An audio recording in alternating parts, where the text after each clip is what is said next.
Okay, hello. We're live and unmuted. Okay. My name is Jasmine. Welcome to my channel if you're new, but I have a really special guest who I'm honored is with me tonight. So why don't you go ahead and introduce yourself for those who might not already know? Sure. Hi, everyone. I am Marshall, Witch of Southern Light. That's just my name on all of my social media. And my pen name, I am a Texas traditional and folkloric witch. Um, I've been Slay. practicing. Slay, truly. Slay. That's enough. That's all you need to know. Goodbye, Period. y'all. That's all she wrote. Thank you guys for coming. That'll be Thank it. you. No. So we're talking about cunning words. Okay. This is what we're talking about, which if you haven't already read this book, definitely make sure that you pick up your copy. I did a review on this here on my channel. Amazing. I actually had to message one of my coven mates today and I was like, hey, so I'm doing that live tonight. I need my book back. You can have it after I'm done because she's still reading it. And everyone I talk to about this book just absolutely loves it and has like totally eaten it up. That means so much to me. I love hearing that. Oh, everything's backwards. I love hearing that. And, you know, writing this book was such a personal thing for me and an act of creating and sharing a craft that I think has a very, very long history, but I think also has so many branches to leave out to branch out to touch so many different people. And I felt like I really had seen so many different types of craft out there. I mean, it really is, there's as many types of craft as there's types of people, but I've seen so many pieces of it like, oh, that touches me, that touches me. Um, but sometimes, like I've introduced myself before as a traditional witch, and sometimes that can become that carries a history to it that some people have some issues with. Some Right. people, I say Right. folkloric, and they're like, "What's folkloric?" And I'm like, "Well, I can't Right. say folk because it doesn't exist in a historical folk. So I'm trying to find the right language for it, and so I let it just time say traditional folkloric witch now. Um, but I felt like I really got to put something together that included people I haven't seen be included in the craft before, Mm-hmm. um, without trying to kind of like finagle it in. Mm-hmm. I love that there's more queerness being discussed in the pagan community. Queerness has always existed, obviously. It's always existed. Hello. Hello. It's always existed within witchcraft. It's always existed within paganism, within humanity. Right. Um, but I felt like sometimes the focus on queerness, some people have done a really, really wonderful job of it, and some people have gone a little gimmicky. And I wanted to do something that spoke to the existence of and not just tack it on there to make it sellable, if that makes sense. Oh, definitely. That was one of the things that really stuck out to me about this is that it just feels queer by nature, you know? Like it's not like it's a witchy book for queer people. No, it's Yeah, just queer by nature. And like exactly. people that are queer, I think are going to feel that from it. And people that are not queer, it's not like it's like this is gay witchcraft. You know what I mean? Like Exactly. and gay witchcraft has its place too, It absolutely but it's a very does. specific work, right? And like this, the queerness is like it's just woven into it inherently. Like, Well, I know that like Austin and I have talked a lot in our podcast, Southern Bramble, about the fact that queerness, witchcraft is queer by nature. It's inherently queer. And I period. think a lot of people are quick to misunderstand that statement. A lot of people immediately associate the word queer with gay, and I want to break that apart immediately at the very beginning here. Queerness is a liminality, and again, I know people have feelings with the word liminal, but I'm going to use it, so I'm good. I love it. I'm I here love for it. Good, excellent. Queerness is about liminality. It's about being between two places, or three places, or seven places. It's an in-between place of existence. Queerness is about breaking specific barriers, non-specific barriers, blending barriers that don't need to be there in the first place. Many it. Hmm. barriers are societal. And witchcraft really kind of flies in the face of those societal barriers when it comes to gender, sexuality, fluidity of transition in nature. I think one of the biggest things about witchcraft is the queer nature of it. And I don't mean nature as in like the existence of being. I just literally mean like plants. I mean animals. I mean bones. I mean histories. We know that the history of paganism throughout time has shown such a huge level of queerness. And I feel like it's really only in the modern time period that gender essentialism has been pushed in the past century. But like, if you want to get into Hellenism, if you want to get into Norse mythology, if you want to get into so many types of historical mythologies, there was a fluidity. Yes, many of them are gendered, but a lot of them also changed genders. They changed into animals. They turned people into plants.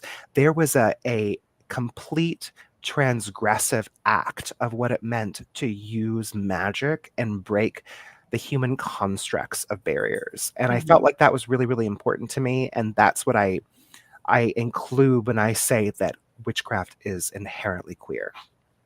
And I completely agree. And I think that, like, as queer people, we walk between worlds and are so liminal just by our existence that, like, I think that's why there's such this overlap between the queer communities and like the magical communities, because we walk in the liminal period, you know, just going about our day. And we don't, and are we allowed to curse or no cursing for you? No, too? we're definitely allowed to curse. Okay, we had no fucking choice for one. Right. Like we from a very young age, many of us queer people had no fucking choice but to learn to walk the line. We had to understand what was safe, what would keep us alive, what would make us more authentic, what we can choose to express, how we express it, when we can express it.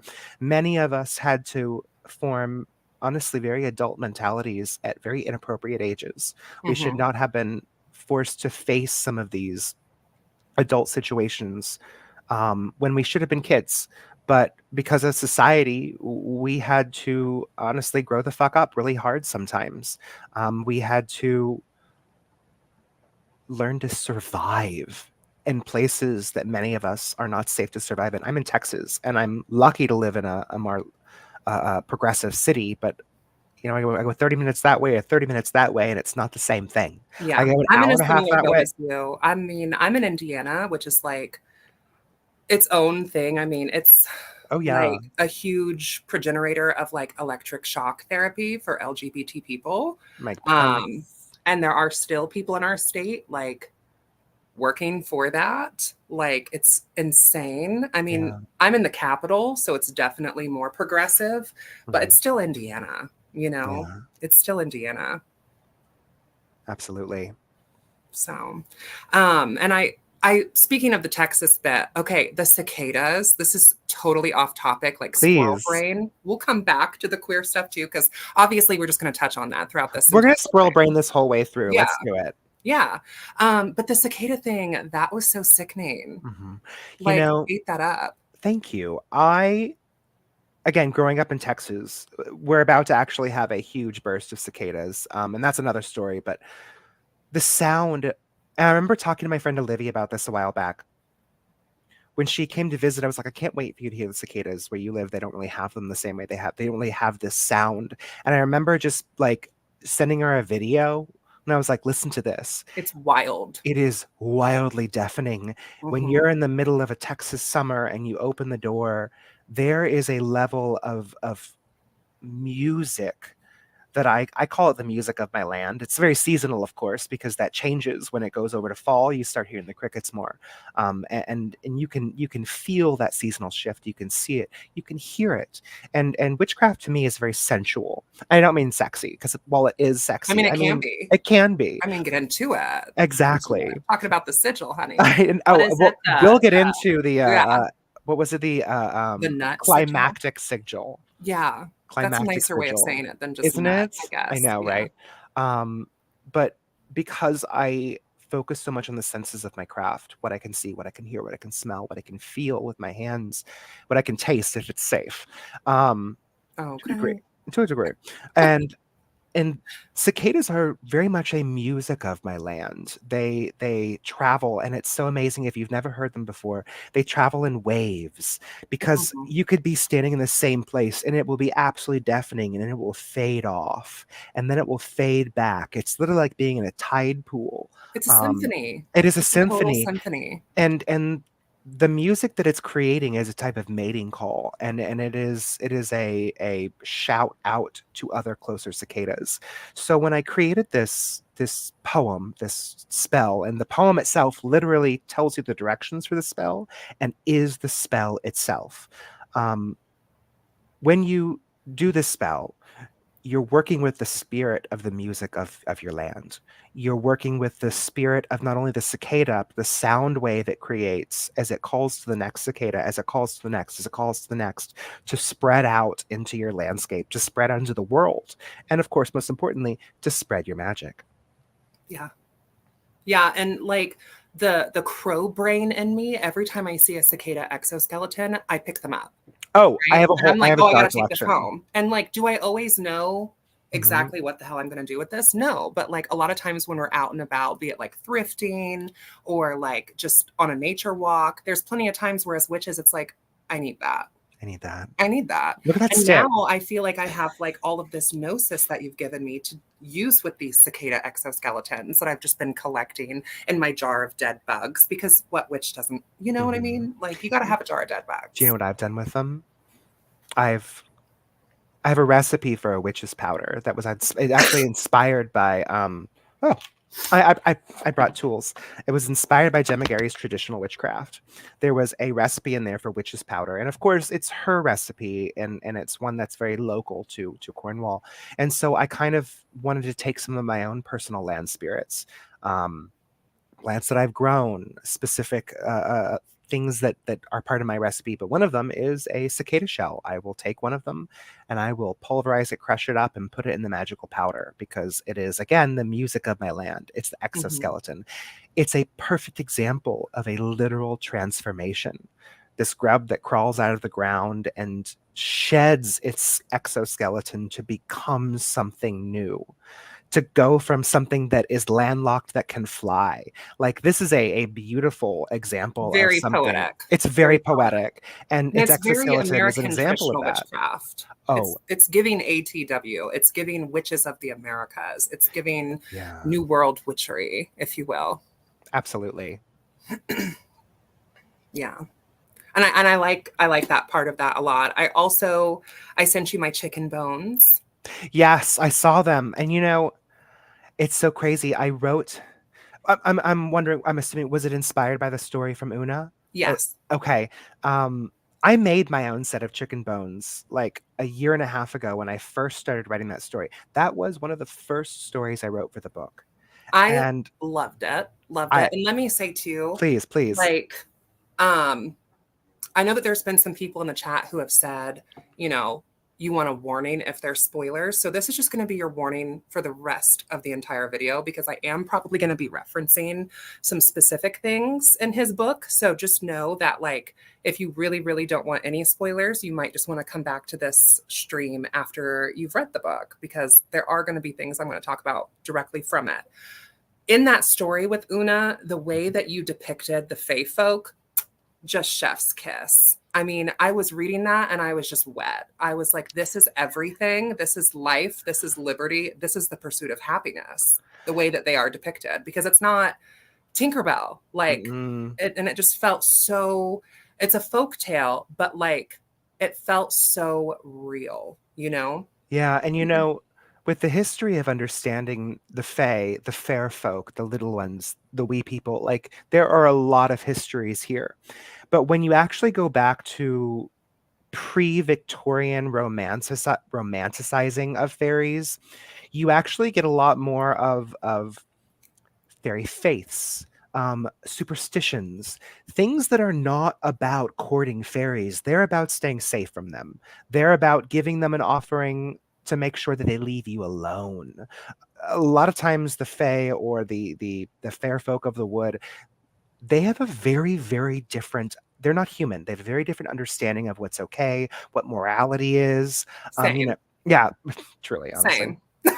and I really wanted to kind of drop this romanticized version of like the Victorian and Elizabethan fairies that are like pressed in books with, you know, gorgeous gossamer gowns. And I wanted something horrific. I wanted something that didn't look like a pig. It didn't look like a rabbit. It looked like something in between. And funny enough, there was an old woodcut, like a 19 or not 18, like a 1700s woodcut, and it was originally the inspiration. Many of these stories were inspired by woodcuts. Love that too. One of them was this, it was a witch with a wand, and she was in a circle, and outside were these creatures that were like winged demon animals, half one, half the other. And that was that woodcut was the original inspiration for the story of her calling them out, her being in the circle. I wanted them to really be horrific isn't the right word, but more so they would be horrific for a human to see because they are almost Lovecraftian in a way. And I even kind of drew a little picture to make them look like no animal you've ever seen before. Yeah. No, I loved that. Which was fun. And I also, you know, touching on another book here as well. Have you read Slewfoot? Have you gotten into this? I have the book, but I haven't read it yet. I even downloaded the audiobook so I could listen to it. I'm such an audiobook whore. I love it too. And also the audiobook for Slewfoot, like the voice acting, 10s across the board. Is it good? Oh, good. So good. But in the physical copy book, there's like oil paintings that Brom has done that I feel like depict my vision of like the fair folk really well. There's like 3 of them. There's like river, or creek, forest, and sky, I think. And they're like these like strange eldritch like animal, eldritch, that's a perfect description, esque beings. Yes.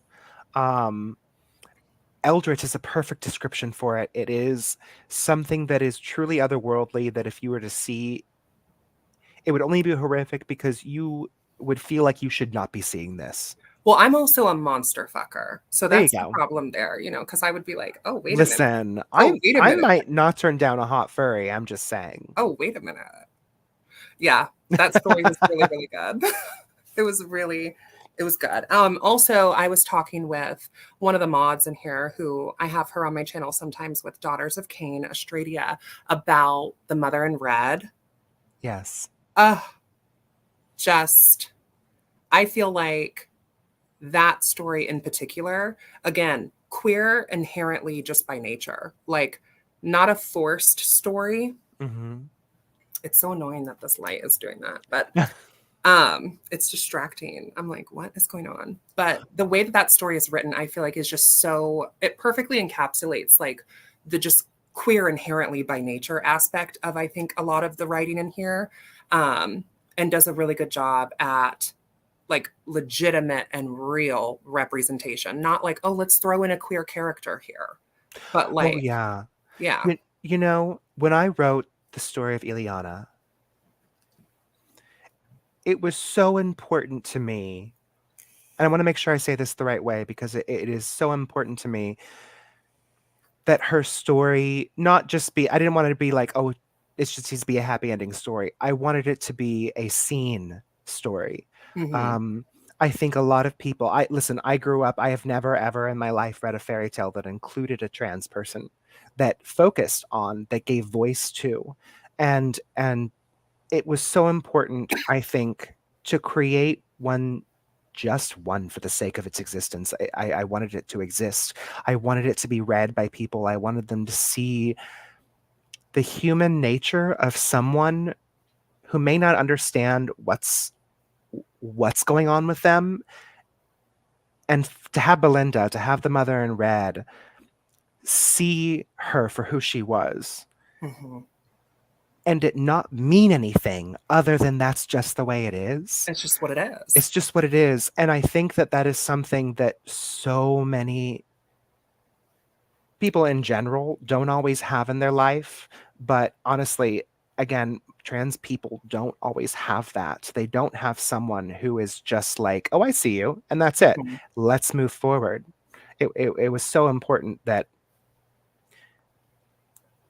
she got to experience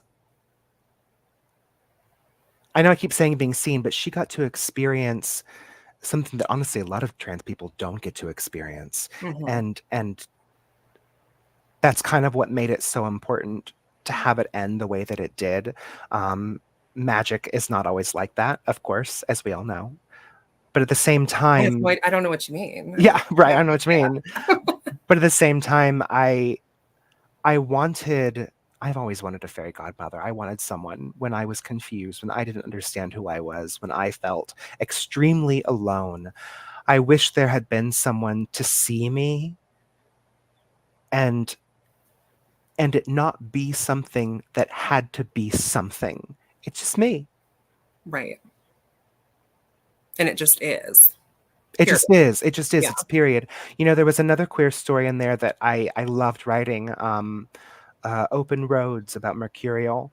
Mm-hmm. And a lot of these stories are extremely layered. All of my writing is very layered. It's never one note. There's always multiple meanings. Mercurial, one, is literally named after Mercury, which is Queer. queer as fuck, Hello. automatically. And the story itself is about working with the power of Mercury to open roads to new paths of desire. And I wanted this story to be about a non-binary character, but if you read it, it never says whatsoever that they're No, but non-binary. it was very distinct and Hmm. like distinctly different from the queerness in the Mother in Red. Like it definitely, I think that you encapsulated the between and neither really well, you know, as opposed to Yeah, A to B, like binary trans versus non-binary trans. Like, yeah. I think you represented that really genuinely. Yeah. And for Mercurial as a person, you got to read about their wants, their desires, who they are as an individual, their life experience. And the entire time you got that, you got to know this character, this spirit, and it never had to tell you what the gender And it was. also did it in such a more playful and fun way than like some Agrippa text. Okay. No, I agree. No, I love that. I was very inspired by Like Agrippa much more text. playful because the ceremonial magic, planetary Mm. magic, like, okay, a whole vibe. I'm into it. But some of the books, my eyes glaze over. I'm literally just a girl. Like, You know what it reminds me of? It reminds me of Beetlejuice when they have their handbook for the recently deceased, and he's like, "This reads like stereo instructions." yeah. That's what it feels like reading a lot of Agrippa. Now, when you go into the planetary magic section, I mean, I read it a bunch when building cunning words because again, there's another section that's all about um, the seven holy siblings, which gets into more into planetary magic, but there's there's so many really beautiful nuggets in Agrippa, but when you try to go through the whole thing, My man, eyes bleed. my ass bleeds. Like Okay. it is not an enjoyable read. It's extremely informative. It's going to make you question everything. It's also going to make you think, have I been doing this all wrong? Have I been doing this all right?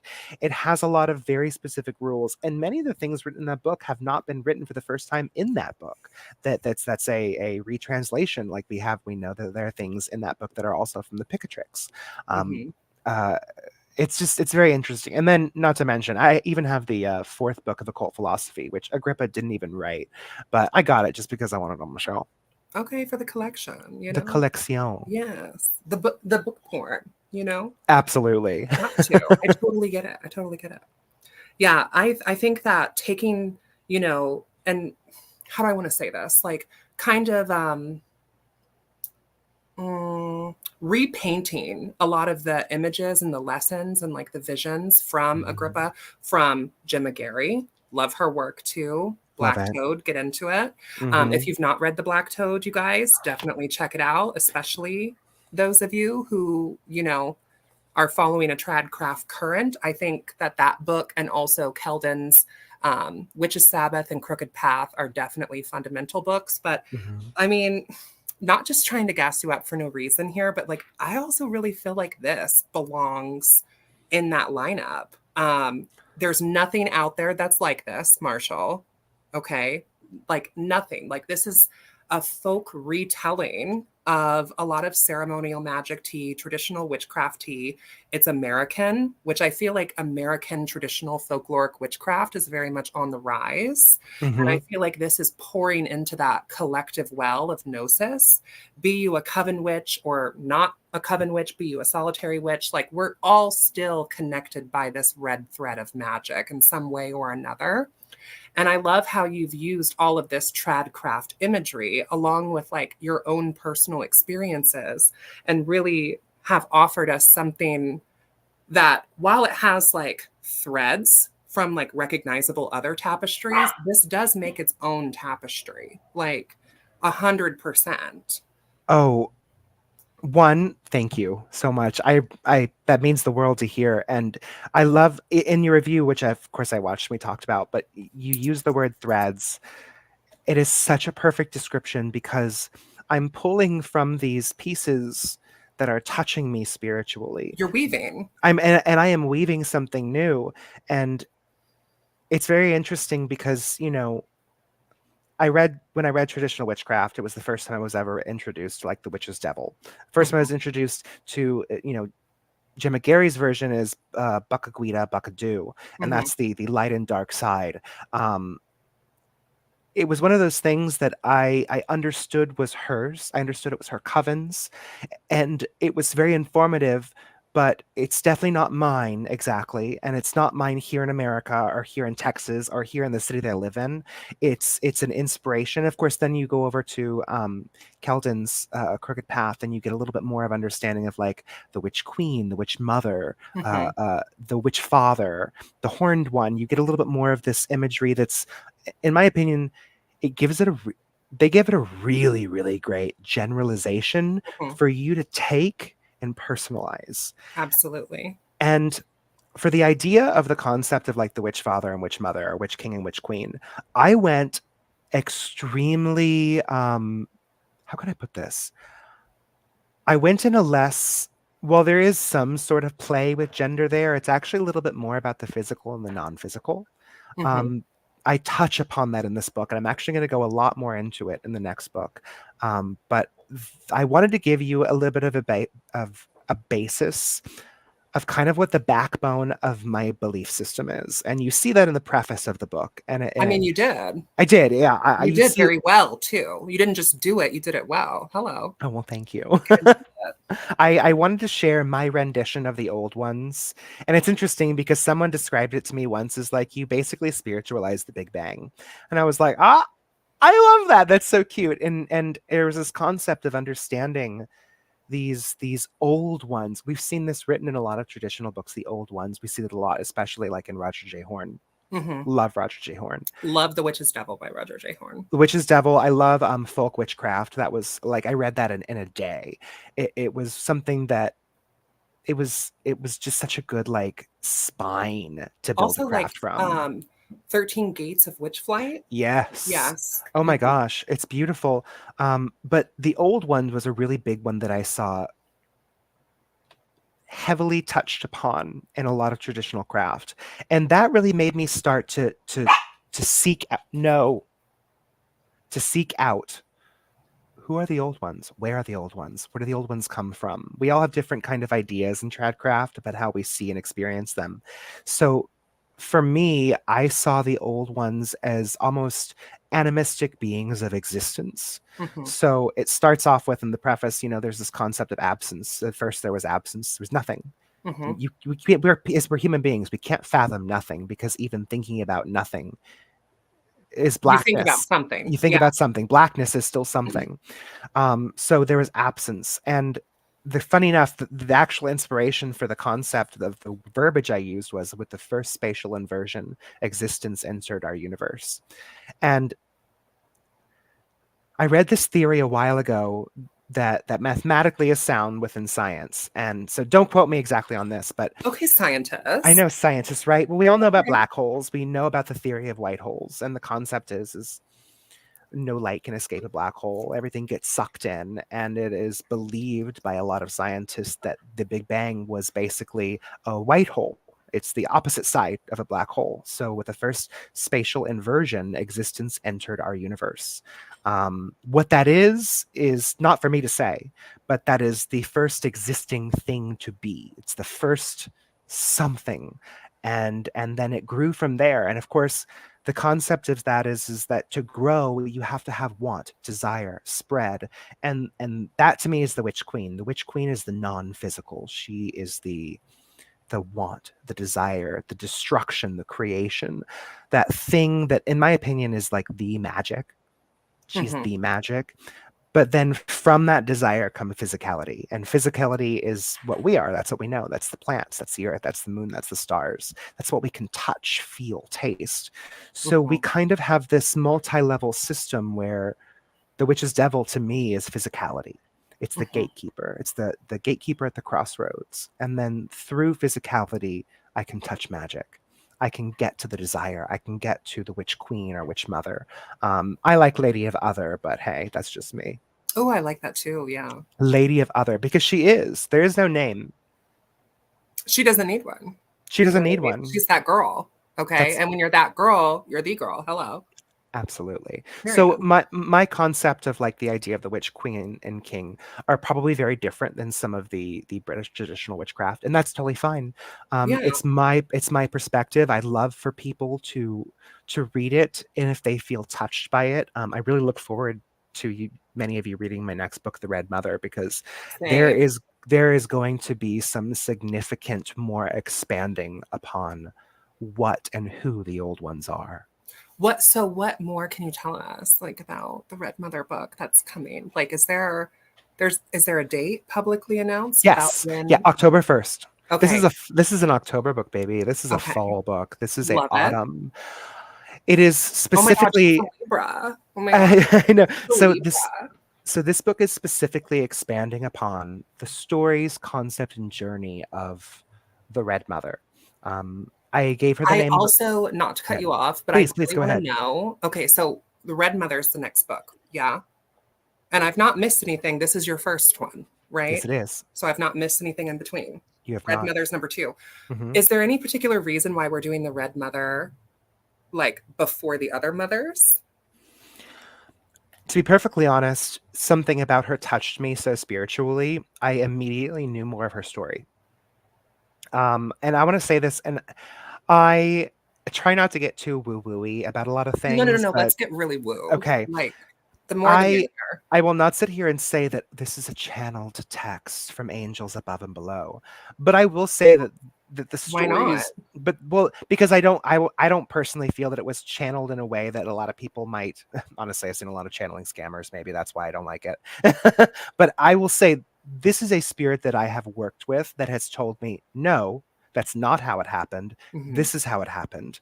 And I know when it's mine and when it's not mine. It's become very, very clear when I write these. And all of my writing is done in a semi-form of trance, which is kind of... So what do you call that, Marshall, if it's not channeling? I know, that's right. It's true. Hello. I think I've been duped by scammers before who like to, charge a lot of money for things. Let's just say I went down the Abraham Hicks line way too far one time / for like a couple of years.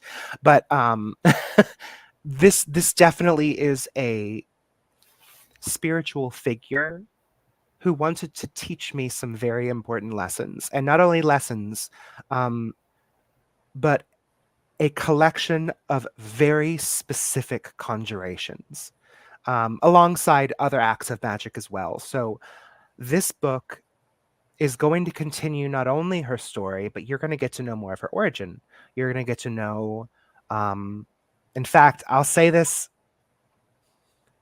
as a tease, but I won't give any more hints afterwards. Oh my God, tease us. You may or may not have actually already read of her initiation. Okay. You just didn't know it when you read it.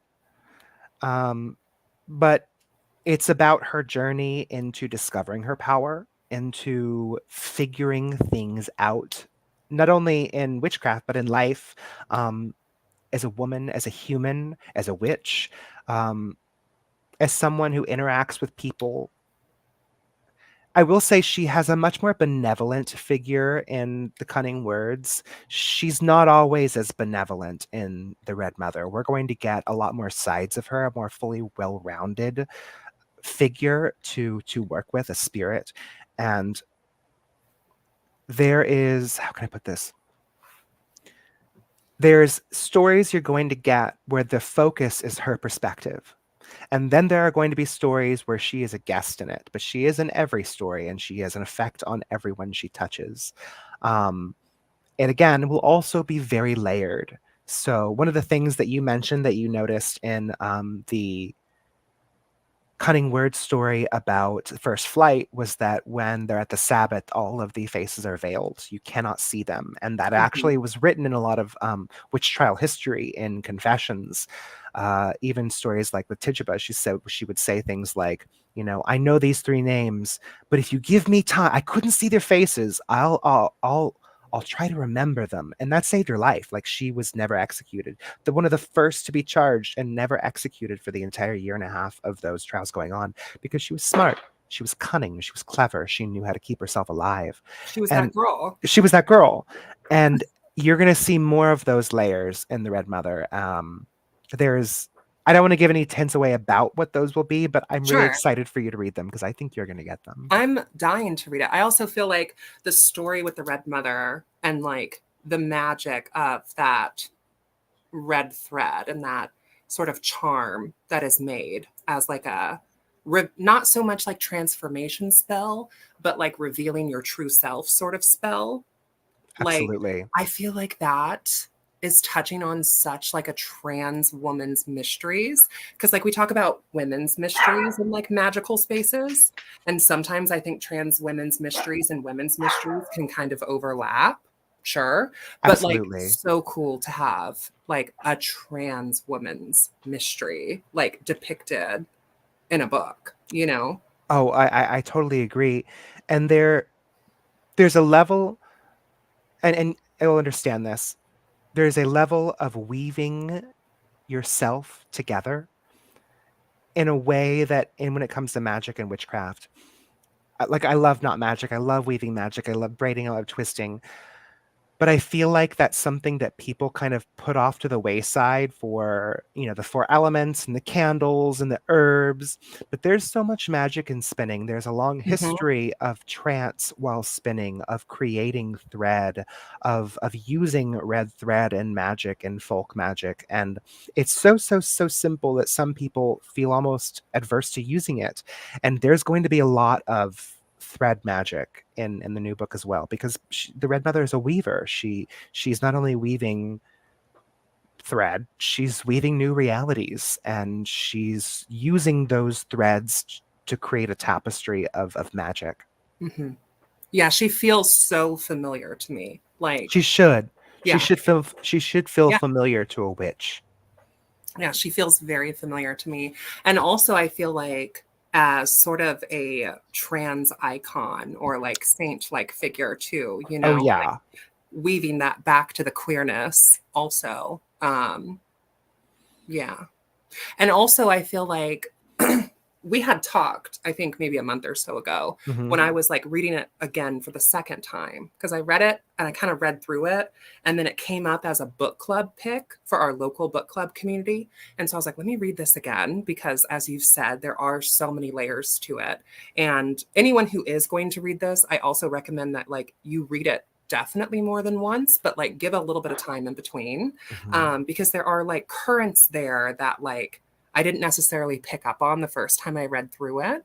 And I remember messaging you and being like, so is it like so like that? And is it like this? And is this person that person? And we were kind of talking about that privately. And like something that I feel with that Red Mother is like the trans women's mysteries of, for a lot of us, like we are kind of brought into ourselves, if we're lucky, by like another trans mother, like a fairy godmother. Like we have these, and I think that also can apply in different ways for like the wider queer community. It's huge in the drag community, drag mothers, drag families. Yes. I mean, we as queer people, unfortunately and fortunately, have to sometimes create our family. And I felt some of that sort of connection with the characters in the Red Mother story of like this thread between them. That's why I was like, is this thread like that? Like it went from A to B and then it's going from B to... So I want to say something, and I think this is okay to say because I've been reached out and asked this multiple times, and I want anyone who's going to read this or has read this. And the story of the three wise healers. The woman who does end up getting burnt at the end, that is not the same. That is not Ileana. That is someone completely different. If you don't know what I'm talking about because you haven't read it yet, you'll know what I'm talking about when you do. But if you have, that is a completely different person, and she has a whole story, which you will get in the next book, that's completely and totally dedicated to her. One of my favorite things about the Red Mother that I'm really excited to share with you guys is it's a mixture of a almost kind of like a prequel, but also an alongside. Like a lot of these stories are going to work somewhat alongside Cunning Words in the first place. So if you've read my book Cunning Words, if you know the story of the three wise healers, you might ask yourself, where did these foxes come from? This is going to give you that story. If you're going to ask yourself, wait, how did the Red Mother just show up at Mercurial's house? This is going to give you that story. If you're going to wonder, how did the Red Mother find Ileana just in that Fields of Daisies? This is going to give you that story. There is so much more going on before or after many of the stories you've read, and I'm really excited to kind of fill in some of those gaps. And someone said this, I love this. It's like going to be one of those memes where by the end of all of the books in this collection, whatever they may be, it's going to be like this net of like thread going from place to place and person to person and story to story, because it's going to be a network of stories. It's a world building. I love that. And also I think that the three mothers like would just look so aesthetic as like book porn on a shelf. Truly. Hello. And if any of you haven't read The Black Toad, I did see someone in the chat say that it's so expensive on Amazon. All of Troy books come out of the UK. They don't sell on Amazon. If you see it on Amazon, it's being resold by someone who's already bought it. Just go directly to the Troy Books website. Buy directly from them. If they're in the US, it'll take a month to deliver, but that is the best way to go about it, and you'll get the cheapest price. That's a really good tip. Yeah. So, because like I have the Black Toad, and actually, as of right now, I know the Black Toad hardcover is, I believe, sold out, but the paperback isn't, and it is way less expensive than it is on Amazon. Yeah, I think the last time I was looking at it on Amazon, it was like 60 something. Yeah, it's expensive. 70. Yeah, for the paperback. Right. But if you haven't read it, this was actually my inspiration for the Red Mother, the Green Mother, and the Black Mother. Mm-hmm. Mother Red Cap, mm-hmm. Mother Green Cap, and Old Mother Black Cap. And I'm really kind of excited because I'm going to also play a little bit more on the Old Mother Red Cap aspect in the Red Mother as well. I just can't wait to read it. Like I can't wait to show it to you. I can't wait to have all three mothers like in the collection. Oh, it's definitely, and it's got to happen. Like you have a lot of work to do. I do have a lot of work to do. I have ideas. I have things that come to me. It's funny, actually. Last week I was homesick with COVID all week. We talked about this. And I find that this is so fascinating to me. When I have an unlimited, a week is not unlimited, but when I have more unlimited free time, I will find that I get into this very creative space. When I was in quarantine back in 2020, I realized, like, I have no hobbies. Why do I have no hobbies? I just wake up, I hit the bong, and I watch Netflix. Like, how did I get this way? And I was like, us millennials, we hit 2008. We had this huge crash. I was working full time, and everyone that went to college, like we were supposed to, came home and had to move home because there were no jobs available. And this hustle culture was born. And if you weren't making money doing your hobby, then you had to put that aside. Like your hobbies, if they weren't lucrative, they were a waste of your time, and time was money. So here I was, like, I have no hobbies. Why? I used to love making jewelry. I used to love drawing. I used to love writing. And I don't understand why I stopped doing all those things. And I think because it felt like I couldn't afford to do them anymore. I had to work. You know, I had to go to the salon. I had to make money. I had to pay bills. And the first time I just had this endless amount of non-obligation, and I'm very, very privileged for having that. A lot of people still had to work from home. They had families, children, obligations. I was very, very privileged in having the free time to discover that, rediscover that creativity. And since then, I have noticed every holidays I take 2 weeks off for Christmas and New Year's. And within the first couple of days, I start getting in this sync where like things just start to flow into me, and ideas and It's such images. a juicy creative time of year too. Oh, it's Like so take that juicy. time. Yeah. It's so liminal. It's so It fucking really is liminal. though, like going within, like Yes. retreating to that inner darkness, that Hmm. weird well of creation, and like And you pulling know, threads out of it and spinning something. it's Hello. it's so true. And you know, I told you before, I do all of my writing kind of in a trance state. I do it on the elliptical. I do all my writing on an elliptical. Which as some people have heard me say, and they're like, "What? How do you do that?" And so like I use the notes app of my phone, and I'm like writing on there while I'm on this extremely high incline and resistance. And so I put like Lindsay Sterling. You know, have you ever Love heard it. love Lindsay Sterling electric violin on my earbuds? And as I'm going, and then this shush, shush, shush, shush motion, like I start to get in this extremely, I am leaving this place to go think about other things. And the way in which the words will just start to come to me, it's extremely out of body. And it's so crazy because sometimes all of a sudden the machine will start slowing down, and I'm like, what's going on, what's happening? And I'm just dripping in sweat, like there's a pool around. I've been on it for an hour. I don't even have any memory of putting any exertion out. And I'll have like half a story. I'll have dialogue. I'll have concepts and ideas. It's such a crazy experience because it's really hard for me to recreate if I'm not doing it that way. The only other way that I like to write is to go outside to the dog park when it's nice outside, and I will pace on the stone steps back and forth as I'm writing. And the moment I stop or sit down, I'm just me again. And it doesn't feel the same way. That is so interesting. Like of course there's occultists that like get out of their mind substance wise when they are writing Sure. gnosis, but I like mean, sometimes I also smoke a little weed. and like hello. But Hello. like the elliptical, Yeah, I know, right? I've not heard of that before. That's cool. It's a weird thing, and now I look forward to going. Like I get up at like 6 every morning.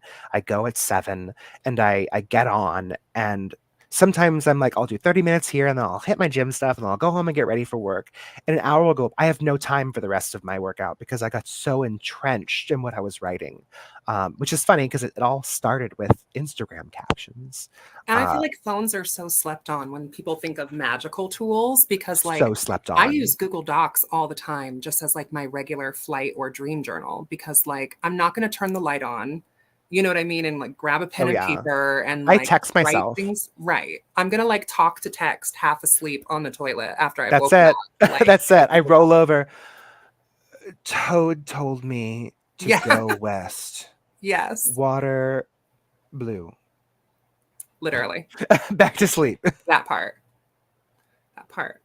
Well, I want to tell the chat like this chat has been so unhinged and I'm so living for it. I love it. Um, I just moved over from private to comments, and I was like, oh, look at all these. yes. If anyone has questions for Marshall Please. I would while I love. have them hostage, please feel free. Comment them down below and we will get into it. Yeah, I'm really Absolutely. looking forward to the Red Mother. And also the nails in this, the The spell that has crossroad the nails. nails. Love that. You know, it's so funny because like I've read so many times about coffin nails and train track nails, and personally, like coffin nails in history were a little bit more easier to come by. The way in which we all prepared our own familial dead, and the way in which we went about ritualistically doing a lot of these things were much more available to individuals. Nowadays, like if I want to get coffin nails, I either have to order them online, or go to an occult shop that sells coffin nails. And for me, I felt like, again, we're keeping up with the times here, right? And for Right. me, the Crossroads is the Crossroads is a custodian place. Like, that's the place where I go to be in that liminal spot. That's where the gate is. That's where the man in black is. That's where I go to. I use Crossroads Earth for certain things like that. But I remember walking my dogs out one day and I just was like, there is a shit ton of nails in these posts. And I started noticing every single Crossroads that had like lampposts or phone lines, people have been nailing signs, lost dogs, garage sales, estate sales. People have been nailing things to these for years. There are hundreds of old, rusty nails that have been sitting there absorbing the power of the Crossroads for years. Mm-hmm. And you have so much easy access power literally a block away from where most of us live. We can go out there with a hammer. You can pull out some of these nails. You can gather them at certain times if you want for more malefic things around the dark moon, more powerful things at the full moon. You can use them if you want to make them a little bit more yours with planetary alignments. But the whole point is that we all have access to these, and we can use them for extremely simple and profoundly powerful magical purposes. And I love like the new takes and the reimagining and revisioning, of ceremonial magic and tradcraft teas. Like, and I do think that it's really fundamental and becoming like a building block in that well of American folkloric traditional witchcraft that, you've created this. And I think about even just like digital content like this or physical content like this, like what are the witches in 200 years going to be thinking like when they go back and look at some of this content, right? Like that's so interesting. And like it is so fascinating you say that. I love reading about the historic, so like, Wicca and a lot of British traditional witchcraft we know is about 70 years old. We want to oh my god, and Sybillique is so camp.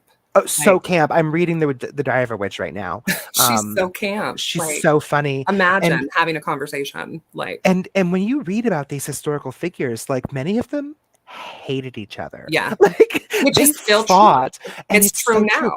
It's so true now because I watch these online fights with like major authors Yes. or creators. Yes. And I'm just like, it's not changed a bit. It's the No. same as it always was. And well, I love watching the drama from the sidelines. I prefer not to have my name be part of it. I love the drama. I love watching it. I love I did an interview with Gemma Gary on the podcast about 2 years ago, and she told this story about Cecil Williamson and Gerald Garner when he lived on the Isle of Man at the original Museum of Witchcraft. And like he kind of played a trick on him. He was just like, oh, he's so scared of spirits. He doesn't like spirits. Spirits are not his Wiccan thing. He thinks spirits are involving something else, not his religion. So I set up, and she tells the story of setting up this room where he had all this incense smoke and he was doing these conjurations and like the smoke. The drama and the smoke unfurled into what looked like a face that scared the absolute shit out of Gerald Gardner, that he ran out of there. And Cecil Williamson documented this little jest in a letter to someone that ended up being saved and written about in several books about him. And it's just like, they're literally like trolling each other back in the day, the same way we all do on the internet now. It's crazy. And the witches of the future are going to be looking back and being like, oh my God, so camp. It'll be it'll be documented. It'll be internet documented. We'll have video footage of this. For better or worse. No, truly. Hello. So where's the best place to purchase the material? So there's a couple different places. I self-published it. I'm an independent author. I self-published this myself. That means that I did the cover. I did all the art. I did everything written inside. I had a really, really close friend who helped edit it, but it's mine. It has no content curation for sellability. It's extremely original. So I published it on Amazon. If you want to get it the quickest and easiest, Amazon.com is the best place. It should be pretty available mostly worldwide because of the way Amazon works. If you are boycotting Amazon, that's totally cool. I also publish through Ingram Spark. So it distributes to a lot of other places. So you can go to barnesandnoble.com and you can also get it there. If you know any metaphysical shops or occult shops that you want to see my book in, tell them, go to them, write them, call them. They can order my book off of the Ingram Spark catalog and carry it at an extremely reasonable price. Wholesale. Work. Truly. I love what is going on in the chat. Oh, I know, me too. Ooh, should I show you? I mean, maybe this might be a fun time to debut a couple of images, just for us in the chat, from the new book, The Red Mother, that I've been drawing. Yeah. Let's do it. I'll just throw a couple up on the screen because I feel like, I'll throw because I feel like some of them. We live. Let's tease. Let's do it. I have a whole collection of images that I've put together. Here is one. Beautiful. Gorgeous. And some of them are very inspired by like old woodcuts as well. Love that. So we get something like this sort of image of a witch at the stake. Love the black, white, red. There is no color outside of red in the next book. The paperback will be black and white. The hardcover will be color. I learned a lot of lessons making my first book. There's actually a paper colorback version that's available, but Amazon has hidden it with the Ingram Spark version. So if you want the color paperback version of my book, it is available in the link tree on all my social media platforms. And this one's actually just one of my favorites. If you can see it, there is a very celestial spirit flight. And I'm really, really excited for that story because I think it's going to open up a lot of really interesting That would make thoughts. a really beautiful art print too. Oh, it would. Oh, absolutely. And the thing is I want people to understand, like, you're going to be able to work the magic within this, but the Red Mother is a teacher and a witch. So working with her is kind of like working with another person. You can call upon her name to aid you in things. You can call upon her spirit. You can ask for guidance. You can ask for intercession in divination. There's so much more than what's clearly given. And that's why it's the Cunning Words collection. It's meant to be perceived by the cunning. Abby wants to know. Yes, please. Do you use railroad spikes? You know, I don't actually. That was one of the reasons why the crossroads nails was so prevalent to me. I haven't used railroad spikes very often in my craft. I've talked to Austin about it a little bit, and I know that they've used some for sure. But because I leaned more towards into crossroads nails, getting to a train track and taking out a spike myself has always been a little daunting. I feel that. Yeah. Do you? I don't have any railroad spikes at the moment. I've used them before. Mm-hmm. Like one specifically in a cow tongue. There you go. Theoretically and allegedly. For entertainment purposes only. Absolutely. Exactly. Mm-hmm. Mm-hmm. So yeah. Well, Marshall, thank you so much for coming on. Thank you. And I also want to tell everyone who is listening to this, there are a lot of really good interviews that, you know, kind of go through some of the book more. So if you're not already sold by my review or from this, definitely check out some of the other awesome reviews that Marshall has done with this book, and check out Marshall's podcast. I'm going to have all of Marshall's links down below. So thank you. Yeah, I appreciate that. Please make sure that you show some love and show some support. And I'm just calling it now how influential I think this book is. Like in 150 years, okay, we'll be talking in the spirit realm, and I'll be like, exactly. The girls who get it. And they get it. Yeah. They awesome. Do. I'm so grateful to be here. Thank you for having me. Your review. Honestly, I rewound it a couple times in places just because I wanted to get little videos of it and put on my stories because it made me so excited. The fact that so many people have spoken to me about receiving this information and like I said before, not only feeling seen, but then coming back and being like, oh my God, I just got this. Oh, I read it a second time and this stepped out to me. And one of the things that several people have said to me was the first time I read it, certain things popped out to me because those were things that I was experiencing in my life or I needed to see in my life. And the second time I read it, there were different things going on in my life. And all of a sudden, things that I never saw or realized popped out to me. And it's like every time that it was read by the same person, they noticed little things more here, more there. They understood something. They realized I couldn't have understood this until I experienced this. And that's one of the things that is super, super important about the Cunning Words collection, as it's going to be. Like I said, it's meant for the cunning. It's meant for you to use your noodle, like get in there and think about things as if they're not always presented in a straightforward way. I think that's what it means to have gnosis, to have knowledge, and that's the root of the word cunning.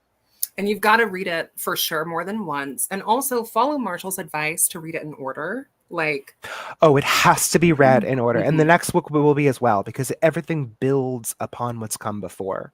Yeah, and don't just be oppositional defiant. Like, just do it. Read it in order. And to be perfectly honest, if you try to do the magic in the back without actually reading it, I personally don't think it would work for you, because you haven't made the relationship with the spirit you're calling upon. Yeah. And also just show some respect. Put some respect do it. in his name. It's an easy, most people have told me they've read it in like a day, 2 days, 3 days. And you can easy. totally pick it up and put it down too. Like the stories are short. Yeah. And it's written very well for those of us that are neurodivergent too. Very easy to read, like textually. So that was so important to me. And I spoke to someone about this, which is why I self-published, because she told me that she wanted to have, I put spaces between every paragraph. They're not indented, they're spaced. When I look at a page and it is a wall of text, I kind of blank out sometimes. I can only go so far before my mind starts to wander. But when you put those tiny white lines in between every single paragraph, it is like my brain just flows through one page to the next, to the next, to the next. And I had no idea how much that would mean, not only to me as a reader, but to so many other people who've mentioned it. And I spoke to someone who said she wanted to do that in her book, and she published with a traditional publisher. And she said they told her no. Like, just flat out no. I mean, it might cost a little bit more because it takes more space on pages. And honestly, I didn't write it for sellability. I wrote it to be what it is. It's the work. It is the work. It's the work, and the work works when you work it. That's right. So we have to work. Thank you all so much for joining us. We are going to wrap this up here, but Marshall, I hope to have you on again. And when I hit this end stream, it'll just be us. Okay. If you feel like sticking around for a minute or two. Yeah, absolutely. And I just want to say before we go, thank you. I was looking at someone who had said that they listened to the podcast. I lost it now, but someone had said, if you listen to the podcast, thank you so much. It's such a passion for me in Austin. When I hear from people that they learned something new, whatever it may be, or even just had a laugh, because God, some of these podcasts can be so dry. Truly. I want them to be enjoyable, and it means the world to me that when you listen, you feel included in the conversation and get to enjoy it. Period. All right. Blessed be everybody, and we will see you in hell.